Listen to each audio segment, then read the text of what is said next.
What's going on YouTube? Smaldor here, and I just wanted to do a quick thoughts video on 007 First Light. We just finished it on purest difficulty, which is the hardest difficulty.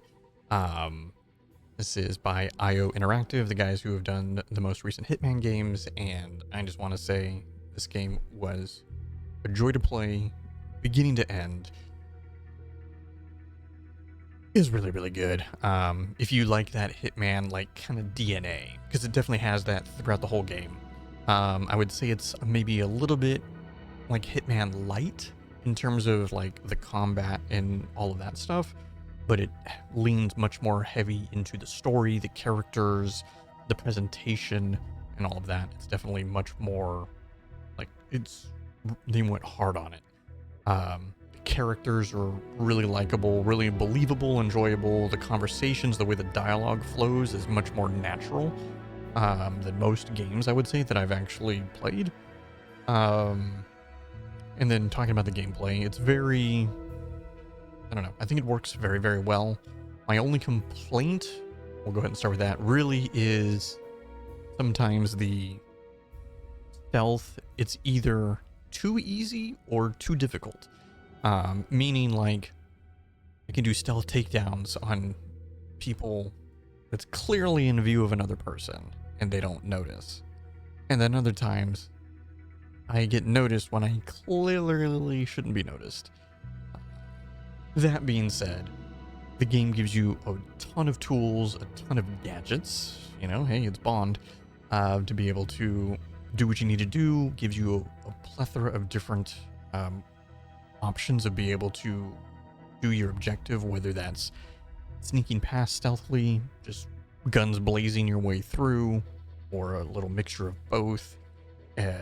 Maybe stealth path A, stealth path B or C, using different tools and things like that. It's really, really fun. In terms of, like, the flow of the game, it's generally like stealth, spy, gather information, do combat, story time.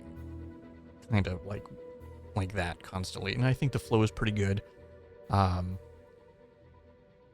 the game performs extremely well too. Incredible performance. Never had to use frame gen, always had over 100 FPS on max settings the entire time. You guys can check out my VODs if you want to see how the game looks. It performs. This is also on PC, I should say. What else really is there? I mean, I think the guy who portrayed Bond, Patrick Gibson, did a very, very good job. As with all the other characters, the locations were all really cool. Each location was very different from the last. Yeah, all the levels were cool. Game didn't overstay its welcome. Yeah, I'm trying to think if there really isn't, like, any negatives really outside of, like I said, the stealth sometimes can be a little finicky, or, you know, like I said, a little unbelievable in terms of, like, I should not have gotten away with that kind of thing. Oh, I will say a small nitpick. You can't drag bodies. Like, if you, like, knock somebody out, like, enemies will, you know, will path and come by and be like, ooh, there's a body here, you know. But you can't move the bodies, which you should be able to do. That'd be nice. All in all, game's fantastic. I know it is a full price game, so I know that is pricey. The game is probably like 15 hours to 20 hours maybe at most. You can do a lot more.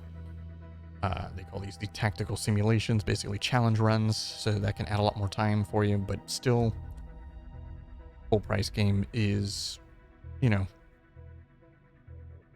Anyways, guys, thanks for watching, and yeah, we'll be back with some more games